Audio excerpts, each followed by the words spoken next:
আসসালামু আলাইকুম, Anwar's math and English কেয়ারে স্বাগতম। 5 মিনিটের ইংরেজি প্রস্তুতের আজকের টপিক হচ্ছে পজিটিভ ভার্ব। পজিটিভ ভার্বের বাংলা হচ্ছে প্রযোজক ক্রিয়া। পজিটিভ ভার্ব কি? যে ভার্বের সাবজেক্ট কাজটি নিজে না করে অন্যকে দিয়ে করায় সেগুলো হচ্ছে পজিটিভ ভার্ব। এটা জাস্ট আপনারা মনে রাখবেন। তা যে ভার্বের মাধ্যমে সাবজেক্ট অবজেক্ট দিয়ে কাজ করিয়ে নেয় সেগুলো পজিটিভ ভার্ব। একই কথা, দুইটা একই কথা। যেমন এখানে একটা এক্সাম্পল আছে, মাদার সিস দ্য মুন, অর্থাৎ মা চাঁদ দেখে। এখানে কাজটা কিন্তু নিজেই করতেছে। তো দ্বিতীয় সেন্টেন্সে দেখেন, mother shows her child the moon, অর্থাৎ মা কিন্তু তার ছেলেকে চাঁদ দেখাচ্ছে। তাহলে কাজটা কে করতেছে? মা করতেছে। কাকে দিয়ে করাচ্ছে? তার চাইল্ড দিয়ে, অর্থাৎ তার শিশুকে দিয়ে করাচ্ছে। তাহলে এখানে যে শোজ, এই শোজটা হচ্ছে পজিটিভ ভার্ব। এক কথায় কোনো কাজ যদি অন্যকে দিয়ে করানো হয় সেটাই হচ্ছে পজিটিভ ভার্ব। এবার আসি পজিটিভ ভার্ব কোনগুলো। পজিটিভ ভার্ব মাত্র 5টা।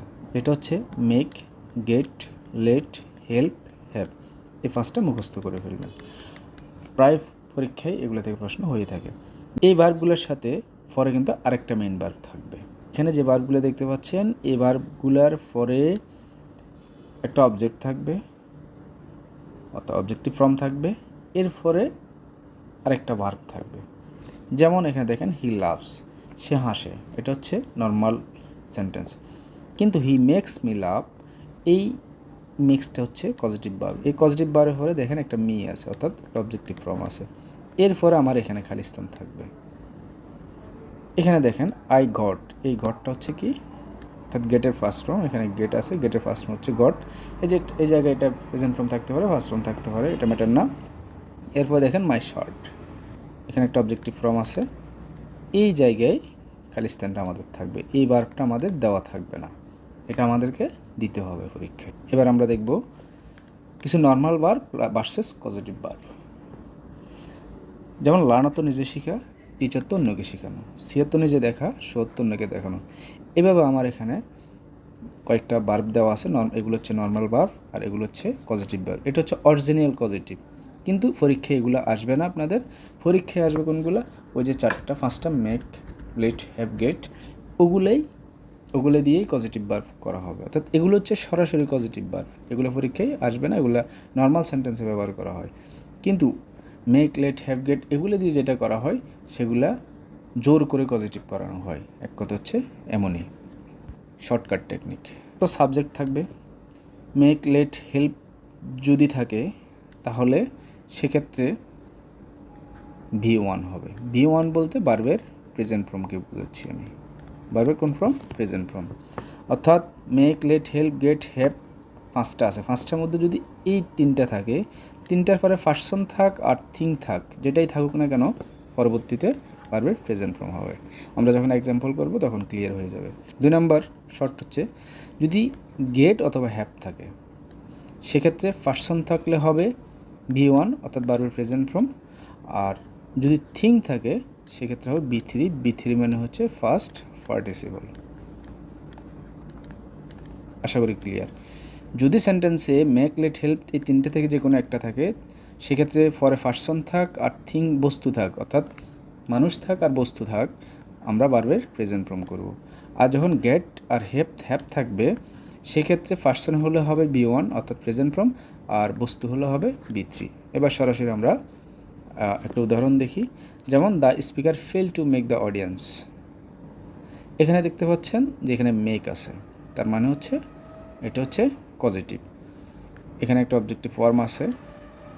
এখন যেহেতু এখানে মেক আছে, আমাদের 1 নম্বর শর্টে আছে মেক থাক, লেট থাক, হেল্প থাক, পার্সন অথবা থিং থাক, B1 হবে, অর্থাৎ ভার্বের প্রেজেন্ট ফর্ম হবে। সেক্ষেত্রে এখানে ভার্বের প্রেজেন্ট হচ্ছে D নম্বরে, লিসেন। ওকে, আমরা আরও কিছু উদাহরণ দেখি। নাম্বার কি আছে? ইট কস্ট অ্যাবাউট টাকা 500 টু হ্যাভ এ টুথ, এখানে পজিটিভ ভার্ব হচ্ছে হ্যাভ। হ্যাভের পরে একটা অবজেক্টিভ ফর্ম দেখতে পাচ্ছেন, এ টুথ। যাক, এখানে হ্যাভ আছে, এটা অবজেক্টিভ ফর্ম। আমরা জানি এখানে শর্টকাট রুলসে ছিল যে গেট হ্যাভের পরে যদি পার্সন থাকে B1 হবে। তাহলে এ টুথটা কি পার্সন? এ টুথ কি মানুষ? এটা দাঁতের কথা বলছে, তাহলে এখানে আছে থিং, এটা থিং, সেজন্য এখানে হবে B3। B3 মানে কি? ভার্বের ফিফি, অর্থাৎ ফার্স্ট পার্টিসিপল ফর্ম। এখানে ফার্স্ট পার্টিসিপল কোনটাতে আছে?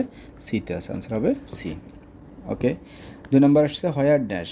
এখন এখানে ব্যাপারটা দাঁড়াচ্ছে চুল কাটার কথা বলতে। চুল কিন্তু নিজে কাটে না, অন্য কেউ কেটে দেয়, সেক্ষেত্রে দেখতে পাচ্ছেন এখানে এই হ্যাভটা নিয়ে আসতে হবে, কারণ যে কাজটা অন্যকে দিয়ে করানো হয় সেটা আমরা সাধারণত make, let, help, get, have এগুলোর সহায়তা নিয়ে করে থাকি। ওকে, তাহলে এখানে হ্যাভ আসবে, পজিটিভ ভার্ব আসবে। তো আমরা দেখতে পাচ্ছি সিতেও হ্যাভ আছে, ডিতেও হ্যাভ আছে, কিন্তু আমরা পজিটিভ ভার্বে শিখছিলাম যে পজিটিভ ভার্ব যেটা থাকবে তারপরে কি থাকবে, একটা অবজেক্টিভ ফর্ম থাকবে। এখানে আওয়ার হেয়ারটা আসছে, এরপরে যেটা থাকবে হ্যাভ অথবা গেটের পরে যদি বস্তু থাকে, অর্থাৎ আওয়ার হেয়ার, এখানে আছে আওয়ার হেয়ার, চুলটা হচ্ছে ব্যক্তি না, সেজন্য হবে B3 ফার্স্ট পার্টিসিপল ফর্ম। কাটের তিনটা ফর্ম একই থাকে, সেজন্য এখানে কাট বসে যাবে। 3, my mother dash by a well known photographer. এখানে হ্যাভের ফার্স্ট ফর্ম হ্যাড, এখানেও আছে, এখানেও আছে, বিতেও আছে। তো আমরা জানি যে পজিটিভ ভার্ব করতে হলে পরে একটা কী লাগবে, অবজেক্টিভ ফর্ম লাগবে। এখানে হার ফটো আছে, তাহলে এটা হচ্ছে বি। তাছাড়া হ্যাভ এবং গেটের পরে 2 নম্বর টেকনিক আমরা শিখছিলাম যে পার্সন হলে B1, থিং হলে B3 হবে। B3 মানে হচ্ছে ফিফি হবে।